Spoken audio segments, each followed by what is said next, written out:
solo. Take a diarrhea dump in his ear. He'd rather eat the rotten asshole of a roadkill skunk and down it with beer. He's the angriest gamer you've ever heard. He's the angry Nintendo nerd. He's the angry Atari Sega nerd. He's the angry video game nerd.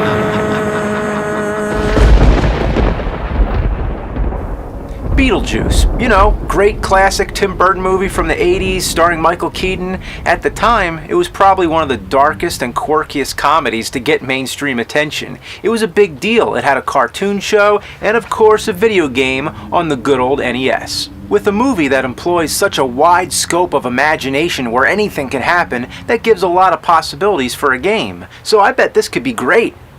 Unless... Oh, come on! Why? Of course! It was made by LJN. Made by LJN. You know, that's something everyone's always trying to correct me about. LJN was not a game developer, they were a publisher that contracted other companies to develop the games.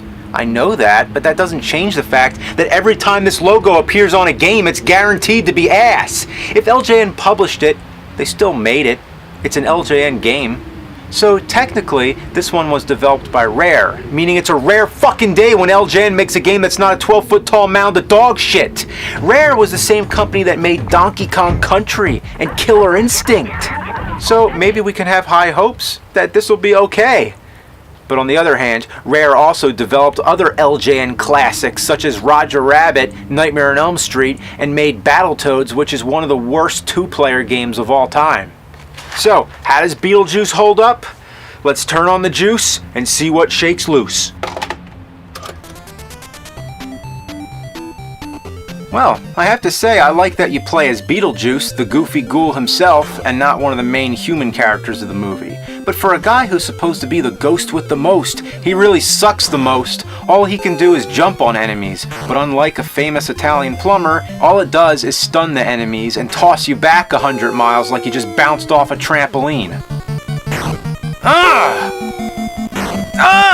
What's with all the ricochet shit? You can't do anything in this game without being flung all over the place. We need a name for this. We'll call it simply bouncing bullshit. And how come I can fall through a solid wall? I know Beetlejuice is a ghost, but he walks on the ground just fine. I guess the rule is the horizontal planes are solid, but the verticals are traps. We'll call this a perpendicular dick ploy. Isn't it nice how every time you try to move the screen down, you die? In most games, falling down pits is common. You fall, you die. That's fair. But here, if you advance the screen up and try to jump back down to where you once were, you still die. To get the screen to scroll back down, you have to gradually descend, hopping along lower platforms. Simply put, the edge of the screen is death. It's a good way to box the player in like a rat, forcing them to move about in the most unconventional ways and insulting their intelligence at the same time. This will be known as the bitch barrier, and the player is the bitch. Damn! Ah! Fuck! Shit! Nope, not fun. Game sucks. That's all you need to know. Fucking Beetlejuice. You know what I'd rather do is trap a bunch of beetles in a jar, smush them with a lemon squeezer, and drain their juice into a shot glass. And no, I didn't say anything about drinking it. Are you telling me the torches kill you too? The torches should just be there for decoration. How does Beetlejuice hit them anyway? I thought they were part of the background, so is he just jumping against the wall? Even if the torch is out of frame, it kills you. And didn't we already establish a rule that whatever's not on screen doesn't exist? The game breaks its own rules, as long as it plays to your disadvantage. Don't touch anything. You have to be so strict about your every move, or else you get assassinated by every little thing in sight. This is what we'll call inanimate anal assassinations. There's stores where you can buy power-ups. These are your only weapons in the game, but they run out within seconds. They're not even worth the effort of gathering enough points to buy them. This is what we'll call fruitless farts. By the time you figure out that hitting down in A will make you go down a hole, you'll realize that there's these little bonus caverns where you can get extra points by jumping on enemies. Yeah, this is the only place I've found where jumping on them actually works. Try that anywhere else and you'll get bounced off a fucking cliff. And try hitting down in A anywhere other than the holes and you'll fall to your doom. You also have a stomp attack, but it only works on tiny bugs, not the bigger bugs. And the holes, by the way, the only place where you're allowed to fall down are only one screen deep. You think you're supposed to keep going down? No, you die. So you have to go back out the hole. Yeah, how about out my asshole, you fucks? Oh look, a frog. Can I jump on it? Can I stun it? Can I kill it? You know what? I'm not even gonna mess with it. You can't trust this game. It doesn't have any consistent rules. All this misleading bullshit and trickery will give the term diuretic diversions. You never know what you're supposed to do. You'll come to an apparent dead end only to realize later that you have to get this cloud to move. It'll only move after the beehive is destroyed, and the only way to do that is to get the skeleton power up and use it to shoot a fireball at it. That's the kind of shit that would never make sense in any other context. Say that to someone in a sentence. To get a cloud to move, I had to get a skeleton to shoot a fireball at a beehive. When did that ever happen in the movie? And we're talking about a movie that's batshit insane. But this makes the movie look like something out of the ordinary. You know, most games stick to certain traditions and ignore the strange and the unusual. But this game itself is strange and unusual. There's a few cutscenes, but they're very brief, so it's like they almost tried to be faithful to the film. I mean, come on, Beetlejuice can't say nice fucking model and honk his crotch in an NES game? I think the game has more to do with the star than the movie. I mean the star in the sky, the real Beetlejuice. It's a red supergiant that's going to explode one day. Does that not accurately describe the feeling you get from playing this piece of shit? This particular star is always pulsating. It's so inconsistent that it's sometimes called the 9th brightest star in the sky, but usually the 10th. These fluctuations and inconsistencies are exactly what they were going for with the unpredictable nature of this game. When you're flying all over the place like a spring-loaded turd in a pinball machine, that's just like the star itself, how it's been speculated to have changed course at one time or another, possibly because of a nearby stellar explosion, or in this case, a fucking bug. I mean, here we have a game where what exists outside the edge of the screen could take effect or not. The absence of visibility will result in death, whereas the existence of something harmful but not visible will still be in effect. Is it any coincidence that a game with no definable boundaries would have such a distinct relation to a star with optical emissions that vary, making it hard to define the photosphere? Or what about how the star is surrounded by a circumstellar envelope made up of matter that's been ejected from the star, kind of like a mass of bees coming out of a beehive and making an outer field around the hive?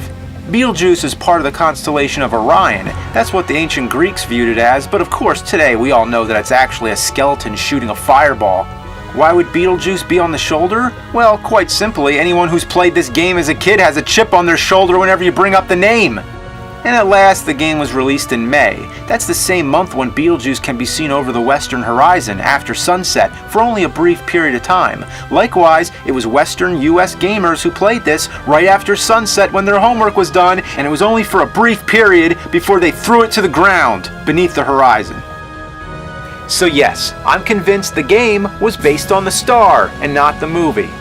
Or you could just say they fucked it up and took too much liberty with the source material. We'll call this freeform fuckery. As explained, there's many parts in the game where you need to get points to buy the skeleton or other power-ups. The most common way to get these points is to stomp on bugs. You'll never know how many points you have until you go into the store. So what are you supposed to do? Keep track of your own points? To stomp on these bugs, you have to be really precise. It's just a tiny little mark you have to hit, but the worst part of all is that you can't concentrate on hitting the bugs because you have to tend with a larger bug at the same time. It's always there and constantly moving back and forth. So the method goes stomp, jump, jump. And watch out, if you accidentally fumble on the controls, it's very easy to hop off the platform to your death. This kind of accuracy we'll call pinpoint piss taking. When you get to the first stage boss, there's no way to kill him, not without the skeleton. That's the only way. But if you get there without the skeleton, you're fucked. You can't even go back out. There's a fucking door right there, but you can't use it. You have no other choice but to get killed. And then it either sends you back several areas that you have to play through all over again, or it starts you right at the boss again. I don't know if there's any reason or it's just complete random, but once it starts you at the boss, then it'll keep doing it. You're stuck here perpetually. Even if you get to the continue screen, it keeps starting you at the boss. So you have to reset the game just so you can get the skeleton.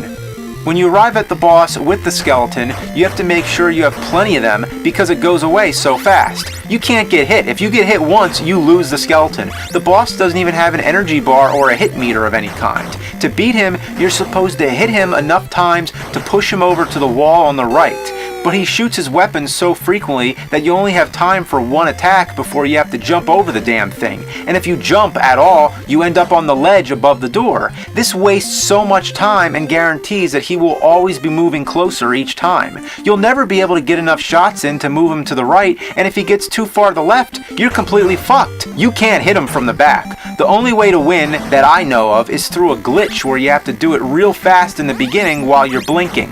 This is the most flawed, unfair, unpredictable first stage boss fight I have ever seen. We'll call this a rat trap crapshoot. And at last, let's talk about the music. Don't expect to hear the familiar, dark, mischievous Danny Elfman theme, no. In the tradition of all LJN games, they give you something original.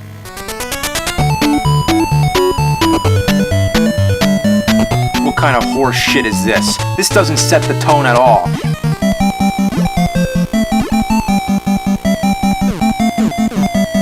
It will be fine for other games. This is something you should hear if you're jumping around blowing bubbles in Magic Fairy Tale Land, not a dark Tim Burton nightmare world. It would be like listening to, I don't know, the soundtrack to Mary Poppins while watching Requiem for a Dream. For this kind of inappropriate game soundtrack, we'll call it bad music. In conclusion, I could say the game is ass. It's a steaming pile of goat shit, horrible abomination, but the perfect way to sum it up is it's an LJN game. It doesn't matter who actually developed it, they were hired by LJN. The welcome letter probably said something like this. Welcome to our team of laughing, joking numbnuts. Here at LJN, we strive in creating the world's leading shitfests and providing to our customers the greatest raping of all their favorite films. We value your addition in helping us continue to grow the black plague of today's generation of gaming. Enclosed, you will find our handbook of policies and procedures in developing games with bouncing bullshit, perpendicular dick ploys, bitch barriers, inanimate anal assassinations, fruitless farts, diuretic diversions, freeform fuckery, pinpoint piss-taking, rat trap crapshoots, and bad music. We are proud to have you on board. Well, fuck this game, watch it go! Beetlejuice, Beetlejuice, Beetlejuice! It's showtime! I've seen The Exorcist 167 times. It keeps getting funnier every fucking time! Happy Halloween, motherfucker!